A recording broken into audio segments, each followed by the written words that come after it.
안녕하십니까, 차몰라요입니다. 오늘 같은 경우에 이제 많은 분들이 오픈 채팅방에서 매물을 고를 때 어떠한 부분들을 봐야 되는지에 대해서 많이들 물어보셔가지고 이참에 지금 원테이크로 지금 한번 쭉 어떻게 좋은 매물을 찾을 수 있는지 같이 한번 봐보도록 하겠습니다. SK엔카, KB 차차차, 그리고 마지막으로 K카, 이 세 가지를 사용하시는 걸 추천드립니다. 이 세 가지 이외의 사이트들 같은 경우에는 이제 대부분 딜러분들이 따로 만든 사설 사이트인 경우가 이제 대부분일 거예요. 근데 이런 사설 사이트들 같은 경우에는 이제 이런 사이트들을 보고 연락을 해서 가게 되면 아주 높은 확률로 이제 매도비 이외에 딜러분들께 알선 수수료를 지불하고 차량을 구입하게 되는 불상사가 생길 수도 있습니다. 그렇기 때문에 꼭 이 세 가지 플랫폼 안에서 최대한 한번 찾아보시는 걸 추천드리고요. 이 성능 기록부와 보험 이력 이 두 가지만큼은 꼭 보고 차량을 이제 판단하시길 바라겠습니다. 여기 성능 기록부에 들어가 보면 첫 번째로 이제 저희가 확인해야 되는 건 용도 이력이 있는지 없는지 이 부분이 가장 중요하다고 보시면 될 것 같고요. 두 번째로는 이제 배출가스 같은 경우에도 막 수치가 그렇게 높은 게 있는지 정도로만 보시면 될 것 같습니다. 이 차량 같은 경우에는 지금 렌트 이력도 없고 일산화탄소 수치 큰 특이사항은 없기 때문에 이 정도만 보고 넘기셔도 됩니다. 이제 두 번째로 중요하게 보셔야 될 부분은 바로 사고 이력인데요. 이 성능 기록부가 100% 정확한 건 아니지만 이것을 통해 이제 대략적인 차량의 사고 이력이나 상태를 좀 유추해 볼 수 있기 때문에 이 차량의 성능 기록부를 보는 것은 정말 굉장히 중요합니다. 여기서 이제 교환이나 판금 이력이 있는지 여부를 한번 잘 보셔야 되는데요. 일단 첫 번째로 가장 중요하게 보셔야 될 부분입니다. 이 앞쪽에 이 안쪽 보이시죠? 이쪽 부분에 교환이나 판금 이 이력이 하나라도 찍혀 있으면 그 차는 가차없이 패스하시길 바라겠습니다. 이쪽 부분이 인사이드 패널 부분인데 요거에 대한 부연 설명은 제가 쇼츠에다가 이제 추가를 해놨으니까 요거 참고하시면 될 것 같고요. 일단 여기에 뭔가 찍혀 있다 무조건 패스하십시오. 그리고 이제 두 번째로 많은 차량들이 여기 앞 휀다나 여기 도어 쪽에 교환이나 판금이 들어간 차량들이 굉장히 많을 거예요. 많은 분들이 이제 이렇게 휀다나 도어 쪽에 교환이나 판금 이력이 있는 차량을 구입하는 게 괜찮은지에 대해서 많이들 저에게 질문을 주셔요. 근데 그런 차량들 같은 경우에 저는 완전 무사고 차량과 시세를 비교해 본 다음 가격적 메리트가 확실하게 있는 차량인지를 한번 비교해 본 다음에 결정해 보는 걸 추천드립니다. 물론 이 교환이나 판금 이력이 여기 도어 쪽이나 휀다 쪽에 있다 해서 운행에 엄청난 지장이 가지는 않습니다. 하지만 이제 이 차량 예를 들자면 이 소나타 차량의 휀다나 도어 쪽에 교환이나 판금 이력이 찍혀 있어가지고 있을 경우에는 차량을 운행하시다가 추후에 이제 재판매를 하고자 할 때 아무리 관리를 잘했어도 딜러분께서 완전 무사고 차량 대비 감가를 무조건 먹입니다. 무조건 감가가 무조건 먹고 들어간다라고 보시면 될 것 같기 때문에 이 동급, 이 차량을 예시로 들어보자면 이 동급 12만 킬로 정도 주행한 완전 무사고 LF 소나타 차량과 여기에 성능 기록부에 교환이나 판금 이력이 한두 개 찍혀 있는 비슷한 키로수 연식대 LF 소나타 차량 이 두 가지를 놓고 비교해 본 다음 이 성능 기록부에 교환이나 판금 이력이 찍혀 있는 차량이 가격적 메리트가 어느 정도 확실하게 있는지를 한번 비교해 본 다음 이 차량에 가격적 메리트가 있다라고 한다면 구입을 고려해 보는 것도 나쁘지 않다라고 보여집니다. 자, 그리고 성능 기록부 하단부에서 마지막으로 봐야 될 부분들은 바로 이 누유나 미세 누유 그리고 불량 요것들을 잘 봐주셔야 됩니다. 자, 제가 두 가지 사례를 한번 들어볼 텐데요. 같은 LF 소나타 차량이 있습니다. 이 두 대 같은 LF 소나타 차량이 있는데 한 대는 여기 성능 기록부에 미세 누유가 찍혀 있습니다. 자, 두 대 다 지금 예를 들자면 실린더, 블록이랑 오일팬 쪽에 미세 누유가 둘 다 있어요. 근데 한 차량은 성능 기록부에 미세 누유가 찍혀 있고 또 다른 차량은 성능 기록부에 미세 누유가 찍혀 있지 않습니다. 자, 많은 분들 같은 경우에는 이 첫 번째 차량이 성능 기록부에 이제 미세 누유가 찍혀 있으니까 그만큼 정직하게 나왔으니 요거를 선택하는 게 맞지 않을까요? 라고들 생각을 하실 텐데 아닙니다. 성능 기록부에 미세 누유가 찍혀 있으면 자, 아까 제가 말씀드린 두 가지 사례 있죠. 이 두 차량은 모두 이제 실린더 블록이랑 오일팬 이쪽에 누유가 있다라고 가정을 하고 있어요. 근데 성능 기록부에 미세 누유가 찍혀 있으면 이 부위에 대해서는 보증 수리를 아예 받지 못합니다. 그리고 여기에 추가적으로 첨언을 하나 하자면 이 실린더 블록 오일팬과 연계되는 영역들까지도 재수 없으면 보증 수리를 못 받을 수 있기 때문에 차라리 진짜 누유가 있다라고 하더라도 성능 기록부에는 정말 누유나 미세 누유가 하나도 찍혀 있지 않는 차량을 구입하시는 걸 제가 강력하게 추천드립니다. 그리고 이제 많은 분들이 이 디테일은 소개를 안 해주시는데 한 가지 더 추가로 좀 제가 소개해드리고 싶은 게 성능 기록부 하단에 날짜를 한번 유심히 보시는 걸 강력하게 추천드립니다. 이 날짜가 무엇을 의미하냐면 이 차량이 상사에 언제 입고됐는지 대략적으로 나타내주는 날짜가 바로 여기 성능 기록부 하단에 표시된 날짜라고 보시면 될 것 같습니다.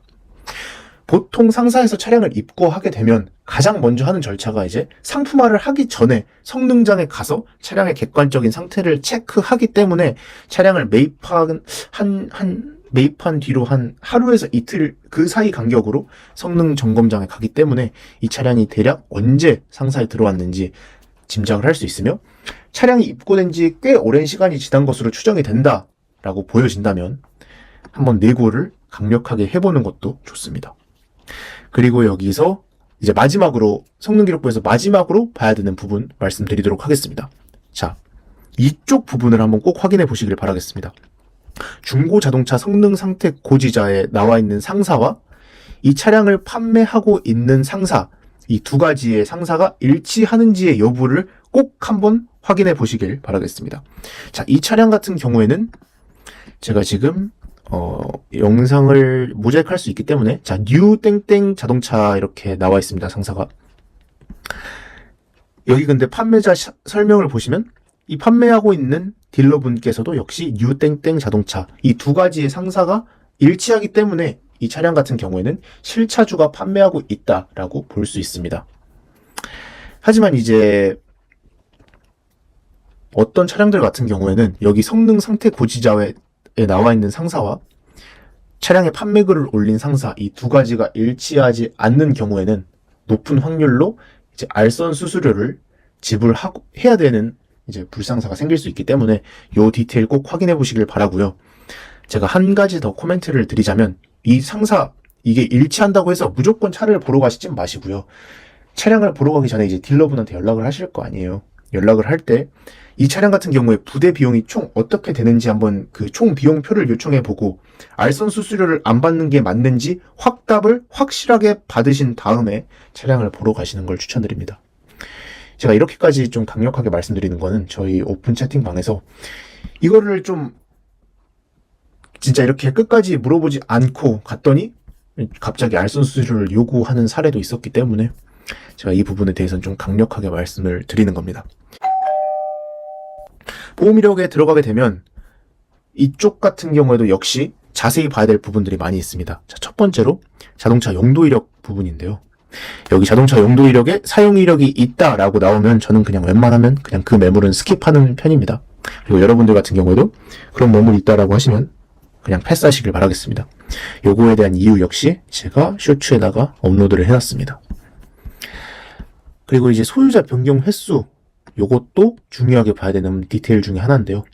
소유자 변경 횟수가 연식 대비 굉장히 많이 이루어졌거나 진짜 전차주분이 막 1년에 3-4번씩 바뀌었다거나 전차주분들이 1년이 안 됐는데 차량을 상사에 내놓는 그런 히스토리가 보일 경우에 저는 그런 차량들 역시 웬만하면 잘 선택을 하지 않으려고 합니다.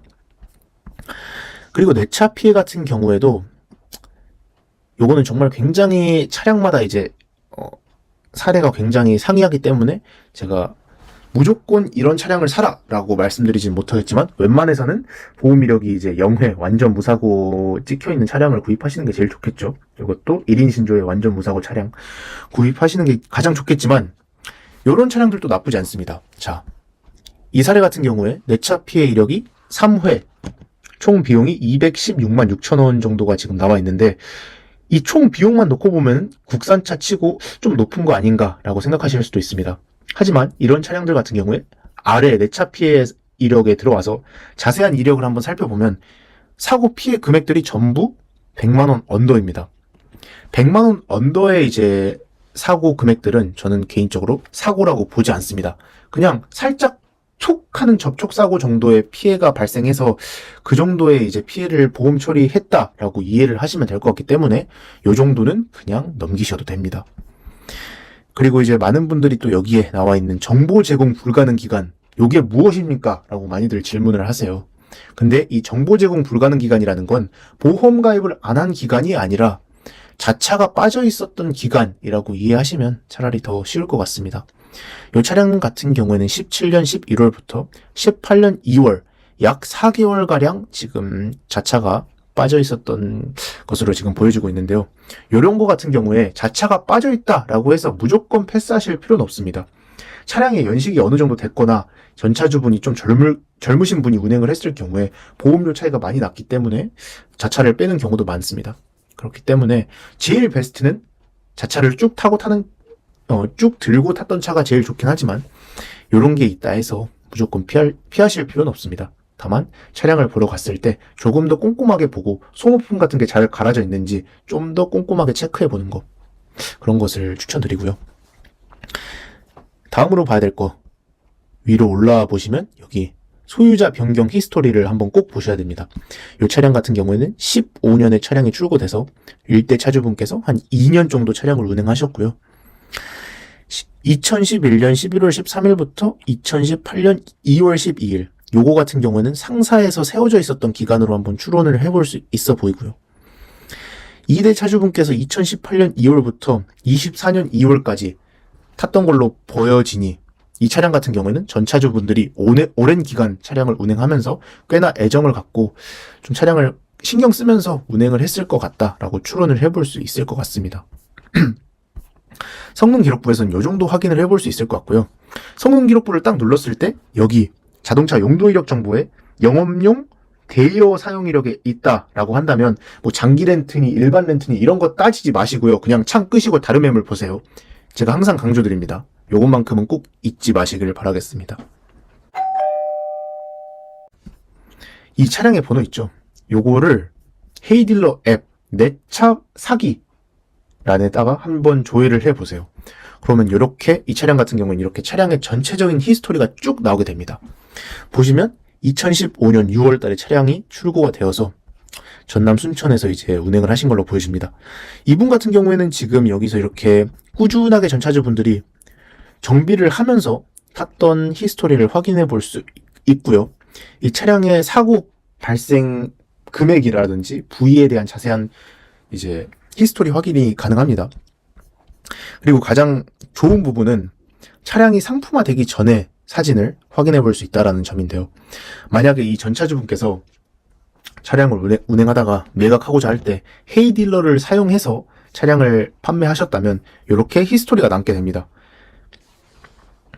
헤이딜러 일반 경매라든지 제로 경매 이 둘 중 하나를 사용하게 되면 이렇게 뜨게 되면서 이 차량의 상품화 전 정말 생생한 상품화 전 사진들이 나오고요. 여기에서 이제 저희가 확인해 볼 수 있는 디테일들은 어디 차량의 외판이라든지 뭐 자세한 부위들, 라이트는 잘 나오는지 이러한 부분들을 좀 자세하게 확인을 해볼 수 있고요. 썬팅 같은 경우에도 확인이 가능합니다. 자, 엔카 같은 경우에는 이렇게 판매 글을 보면, 판매 사진을 보면 창문을 다 내리고 사진을 찍잖아요. 그렇기 때문에 차량을 직접 두 눈으로 보기 전까지는 객관적인 상태를 파악하기가 어렵습니다. 그리고 막상 직접 차량을 보러 가게 되면 차량을 구하게 된다라는 설렘 때문에 이러한 디테일한 영역들까지 잘 못 보는 게 현실입니다. 그렇기 때문에 저는 개인적으로 온라인에서 최대한 확인할 수 있는 디테일한 부분들까지 다 보고 이제 오프라인으로 넘어가는 걸 강력하게 추천드리는데, 어떻게 보면 헤이딜러에서 이러한 상품화 전 사진들이 이런 자잘한 디테일들까지 한번 확인하고 짚고 넘어갈 수 있는 좋은 수단이 될 수 있다라고 보시면 될 것 같습니다. 그래서 이 차량 같은 경우에는 만약 구입하러 가게 된다라고 한다면 차량 상태 체크는 더불어서 이런 썬팅 마모도와 같은 부분을 내고할 때 강력하게 어필해 볼 수 있을 것으로 보여집니다. 이렇게 쭉 한번 차량의 상태를 한번 봐보세요. 큰 이상은 없는지, 타이어 브랜드는 어디께 끼워져 있고 네 짝 다 같은 브랜드로 끼워져 있는지, 그리고 이제 다음에 뭐 실내 또 한번 꼼꼼하게 확인해 보세요.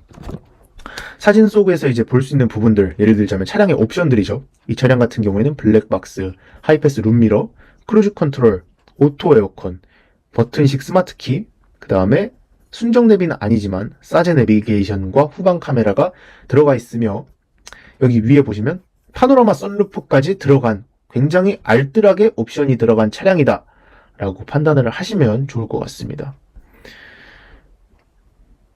역시 열선이랑 통풍 시트, 핸들 열선까지 전부 다 들어간 차량이네요. 그리고 뒷좌석 열선까지 들어간 굉장히 옵션도 알짜배기로 잘 들어간 차량으로 보여집니다. 이제 차량이 상사에 있다라고 하면 마이마브나 카바주와 같은 중고차 동행 서비스를 불러가지고 전문가분과 함께 동행을 하여 차량의 객관적인 상태를 파악해보고 구입을 결정해 볼 것 같습니다. 그리고 이제 제가 또 한 가지 더 차량을 보러 갔을 때 말씀을 드리자면 시운전만큼은 꼭 해보시기를 바라겠습니다. 단지 외부로 나가는 게 어렵다라고 하면 단지 내부에서라도 이제 가속과 감속 그리고 방지턱만큼은 꼭 다양하게 한번 넘어보면서 하체 상태가 괜찮은지 여부 꼭 확인해 보시길 바라겠습니다. 차량의 누유나 이제 엔진 미션 상태 같은 경우에는 이제 동행 서비스를 사용하게 되면 전문가분들이 꼼꼼하게 체크를 해서 진단을 해 주시기 때문에 이러한 것들은 조금 부담을 덜 수 있고요. 저희 같은 일반인들이 확인해 볼 수 있는 영역으로는 차량을 시운전해 보면서 하체에서 잡소리가 나는지, 기어 변속을 했을 때 미션 충격과 같은 현상이 나타나진 않는지와 같은 이러한 실사용 여부에서 문제될 만한 부분이 있는지를 꼭 한번 확인해 보시고 구입해 보는 걸 강력하게 추천드립니다.